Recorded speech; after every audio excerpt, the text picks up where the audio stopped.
ताज्या बातम्यांसाठी ABP माझाला subscribe करा आणि बेल आयकॉन प्रेस करा। पुढची बातमी मुंबईमधनं आहे, कारण मुंबईत आता कचऱ्यापासून विद्युत निर्मिती केली जाणार आहे।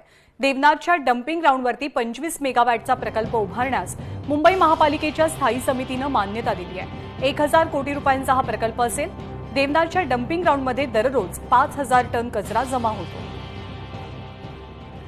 मनश्री पाठक आपल्या प्रतिनिधी सध्या आपल्या सोबत आहेत। मनश्री, या प्रकल्पाचं स्वरूप कसं असणार आहे, कधीपासून प्रकल्प सुरू होईल?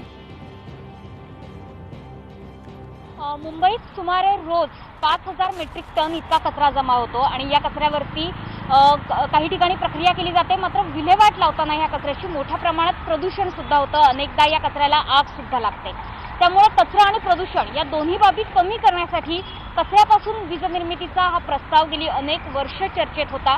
त्याच्यावर अनेकदा चर्चा झाल्या, मात्र 2018 मध्ये जेव्हा हा प्रस्ताव मांडण्यात आला त्यानंतर शिवसेनेने सुद्धा यातल्या काही तांत्रिक बाबींना विरोध केलेला होता। मात्र आता हा प्रस्तावाला मंजुरी देण्यात आलेली आहे। स्थायी समितीने यावर शिक्कामोर्तब केलेलं आहे। जवळपास 1000 कोटींचा हा प्रस्ताव आहे आणि देवनार या ठिकाणी, देवनार हे सगळ्यात महत्त्वाचं डम्पिंग ग्राउंड आहे मुंबईतलं, या ठिकाणी हा प्रकल्प राबवला जाणार आहे। जवळपास 25 मेगावॅट इतकी वीज निर्मिती या प्रकल्पाद्वारे होईल।